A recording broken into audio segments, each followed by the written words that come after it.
is the 7 News Special Report.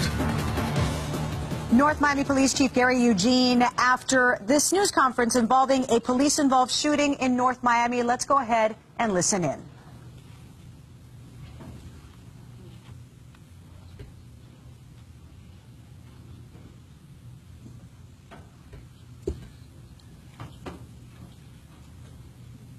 To all, my name is Gary Eugene. I'm the chief of the city of North Miami. I realize there are many questions about what happened on Monday night. You have questions. The community has questions. We, as a city, and as a member of this police department, and I personally have questions. I assure you, we will get all the answers. At my request, as of yesterday, the Florida Department of Law Enforcement is taking over this investigation. The State Attorney's Office is also looking at the case. Breaking in an outside agency shows our commitment to transparency and objectivity in a very sensitive matter. Once both of those agencies have concluded their work, the case will be referred back to us for our own internal investigation. Unfortunately, this is part of the normal procedure. What it may seem that it is adding more time to the process, it is indeed the process under Florida law.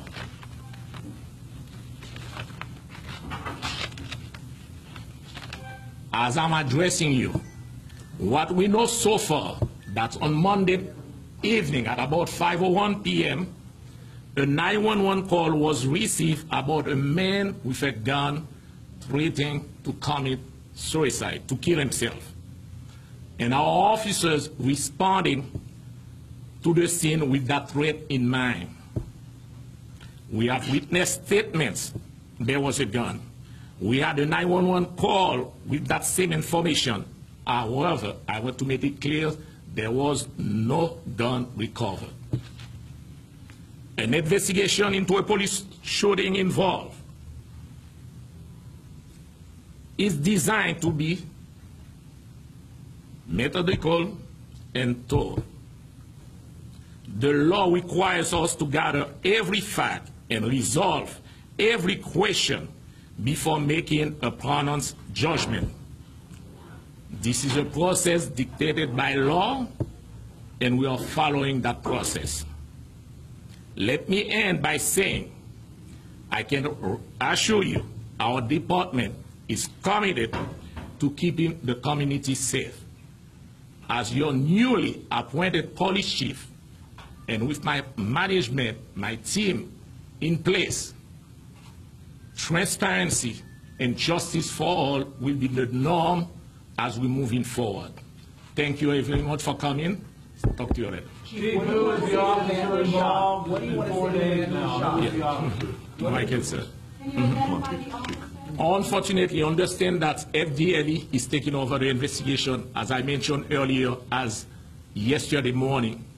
I will refer all questions to FDLE and already spoke to the SAC, and they are expecting any calls will be directed to their departments. This is your office. Who was this officer? It's your office. Who was the officer? Was he white? Was he black? Can Was you he tell us? Hispanic? How long has he been on the department? Why aren't you releasing how many shots were fired? Yes.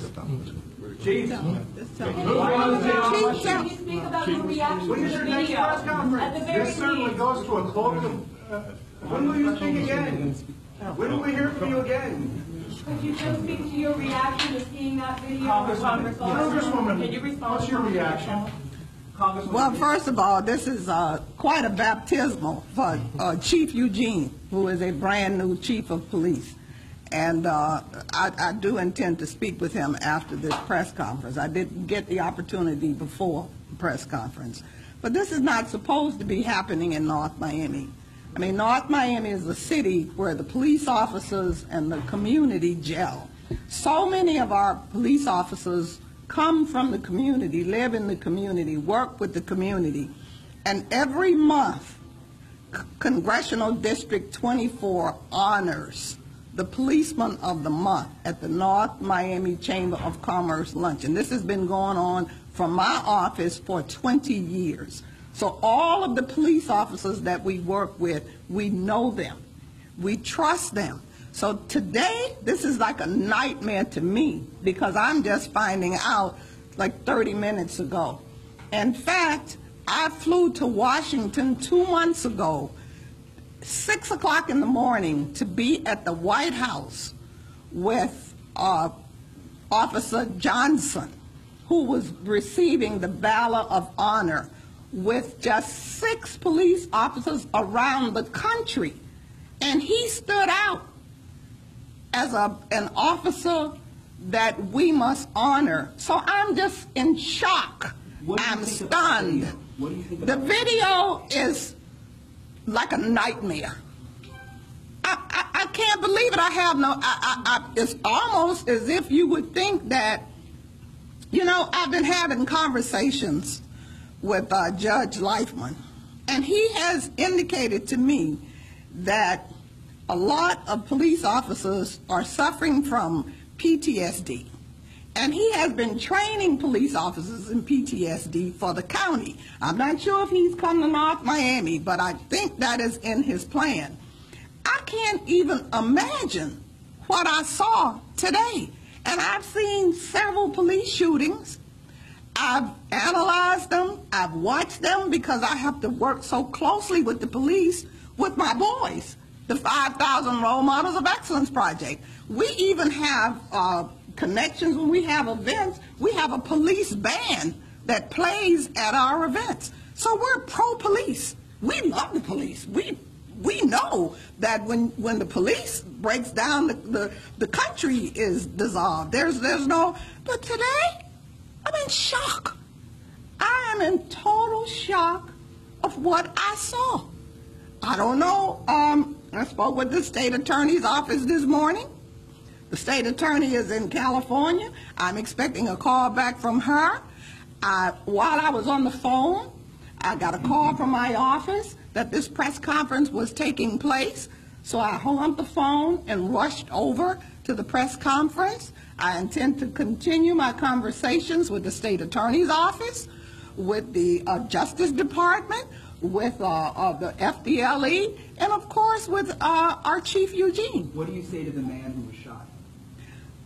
He has my deepest, deepest sympathy. You know, we say to our boys and our men, if you've ever stopped by the police, freeze, don't move. That's number one on the brochure that we created with the 5,000 role models to train the boys. What else could we have told him? What could have saved him from being shot?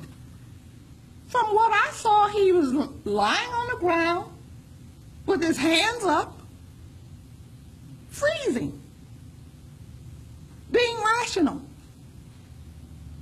And he was still shot. So why do we go from here? He spoke about, with the same sentence, said that his office is all about transparency. And then when asked to name the officer, which certainly would not jeopardize the investigation, he declined. He won't say how many shots were fired. Congresswoman, I'm sorry, but it just appears that he's trickling out information that he wants us to have. Why not come forward? If it was an accidental shooting, why not say so? I think Chief Eugene is brand new. He's receiving directions from someplace else. I'm not sure where. I don't know if it's from the Florida Department of Law Enforcement. I don't know whether it's the Justice Department. I don't know whether it's the state attorney's office.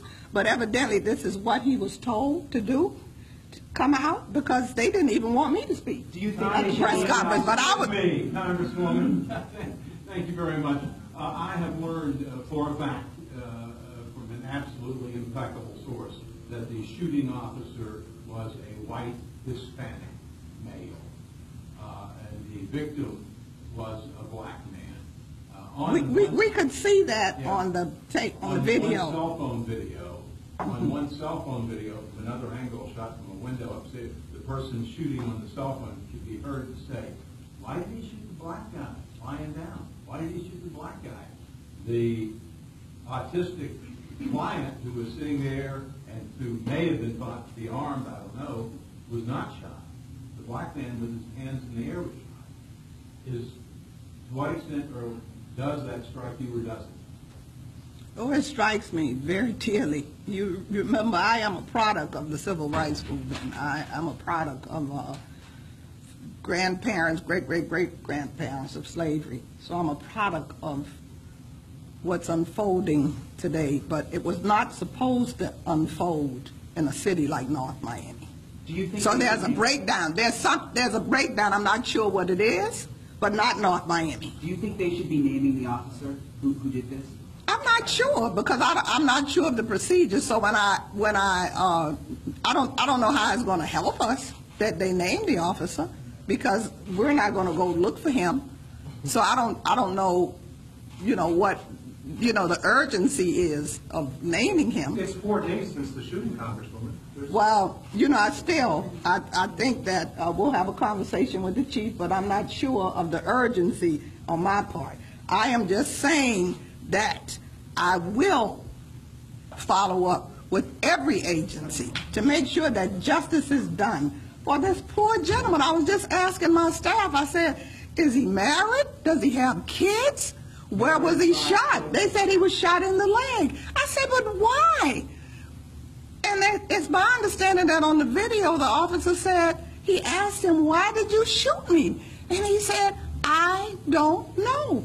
So that's why I went to the PTSD version of what I was just discussing with you, because I don't know. Congresswoman, do you feel like mental health training, which is something that certain officers do receive very specialized training, do you think that would have helped in this situation where clearly this caregiver appeared to be concerned for his charge and it still didn't de-escalate the situation? Do you think all officers need to be trained better in mental health issues, and do you think that could have helped in this scenario? We have to pray that it would have, because that's the only solution I have as I stand here. When you shoot a man lying on the ground with his hands up, explaining to you the situation, and you shoot him anyway, something is not right with that picture. So we, as a community, as a total district, we're in shock. So, I mean, the elected officials standing here, we're all in shock today, because this is not typical of North Miami. North Miami is a melting pot. It's like the little United Nations. So we're not accustomed to this tension that is evolving because of this shooting. We're not accustomed to that. So we have to follow up and see how we can break the tension and find solutions, because this cannot happen again. Thank you so much. You have been listening to a news conference out of North Miami. There we heard from Representative Frederica Wilson describing the surveillance video that you're looking at here on your screen as a nightmare, saying that this is a shock that this happened in North Miami, describing that city as a melting pot, a city where the police are part of the community. Now, before that, you heard from the chief. Now, take this into account. The North Miami Police Chief, Gary Eugene, was just sworn in just a little more than a week ago on July 12th. He was very brief in his statements. He said, you have questions, we have questions. From here on out, transparency and justice, that is going to be the norm. As far as the victim, you're looking at him there on your screen, and that's how he describes what happened. His name is Charles Kinsey. The surveillance video clearly showed him, just like he is there, with his hands up on the ground. He was shot in the leg anyway, and that is what is at issue here. Once again, the North Miami Police Chief saying they intend to get to the bottom of this. He did point out at the very beginning that the 911 call initially went out as a man with a gun waiting to commit suicide, and that officers responded with that threat in mind. But he also was very clear to point out that no gun was recovered. Complete coverage at noon. I'm Christine Cruz. We'll see you then. This has been a 7 News Special Report.